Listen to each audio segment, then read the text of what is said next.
দর্শক, পৃথিবীতে প্রতিটি মানুষের ইচ্ছা থাকে যে পাখির মতো যদি ওড়া যেত তাহলে কতই না ভালো হতো। চায়নারা এই মানুষের ইচ্ছাকে বাস্তবে রূপদান করেছে। দেখতে পাচ্ছেন চমৎকার একটা যন্ত্র আবিষ্কার করেছে যার মাধ্যমে যে কোনো মানুষ আকাশে উড়তে পারবে, আর হাতে থাকা রিমোটটার মাধ্যমে আগে পেছনে সামনে ডানে বাঁয়ে সব দিকে কিন্তু মুভ করা যাবে। বেশ চমৎকার একটা প্রযুক্তি। তারপরে দেখুন চায়নারা এমন একটা প্রযুক্তি আবিষ্কার করেছে, ছোট ছোট তার যেটা ছাদে বা দেয়ালে লাগিয়েছে, এখন লাগানোর পর সেটা কেটে দিয়েছে। দেখুন প্রযুক্তি কতটা চমৎকার ভাবে ওরা উপস্থাপন করেছে।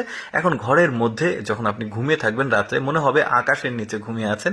কি চমৎকার একটা প্রযুক্তি, চিন্তা করে দেখুন। এই যে মনে হচ্ছে উল্কা যাচ্ছে, বেশ চমৎকার প্রযুক্তি। তারপরে এই প্রযুক্তিটাকে দেখুন কাঁচের উপরে একটা জাস্ট স্টিকারের মতো প্রলেপ লাগিয়ে দিচ্ছে। এখন এটা যেটা হবে সুন্দর কিন্তু ডিসপ্লে করবে, মনে হবে যে বড় একটা মনিটর এখানে আছে, বাট গ্লাসের উপরে জাস্ট এটা লাগানো আছে। আমার কাছে বেশ চমৎকার লেগেছে এই প্রযুক্তিটাকে। মানে বিভিন্ন রকম এখন ডিসপ্লে করবে কিন্তু একদম টেলিভিশনের মনিটরের মতো।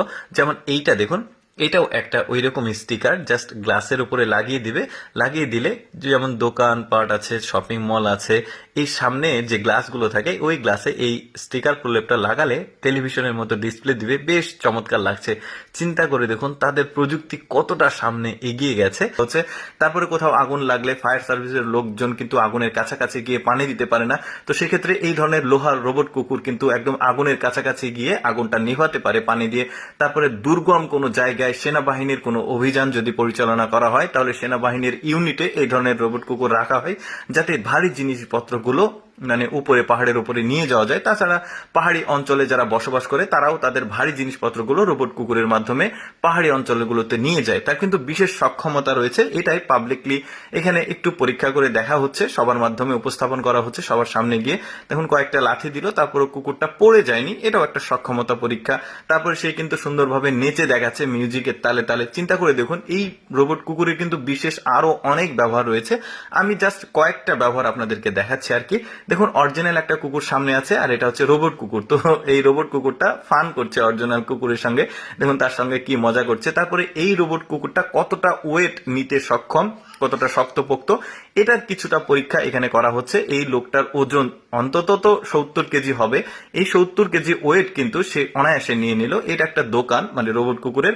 তো কেনার আগে এই রোবট কুকুরের সক্ষমতা ভালোভাবে অবজার্ভ করা হচ্ছে। তারপরে একটা মেয়ে সকালবেলা দৌড়াচ্ছে, তো এই রোবট কুকুরের পিঠের উপর একটা ঝুড়ি আছে, ঝুড়ি থেকে পানিটা নিল, খাচ্ছে। এখন আরেকটা ব্যবহার দেখায়। এই মহিলাটা গাড়িতে করে চলে যাচ্ছে, তার আগে এই তার রোবট কুকুরকে নির্দেশনা দিল যে একটা দোকানে যাও, দোকানে গিয়ে আমার জন্য ওই প্রোডাক্টটা কিনে নিয়ে আসো। তো রোবট কুকুরটা যাচ্ছে, যেতে যেতে তো একটা লোকের সামনে পেয়েছে, তাকে তার সাথে গল্প করছে আসছে রোবট কুকুরটা। এখন আপনারা বলতে পারেন কিভাবে গল্প করবে। দেখুন এই রোবট কুকুরের উপরে একটা এআই সিস্টেম, ভয়েস সিস্টেম আছে, তো সে সবকিছু আসলে মানুষের সাথে গল্প করতে পারে। দর্শক, আমি সবসময় চেষ্টা করি আপনাদের সামনে তথ্যমূলক অজানা এডুকেশনাল ভিডিওগুলো উপস্থাপন করতে। এই ভিডিওটি কেমন লাগলো কমেন্ট করে জানাবেন।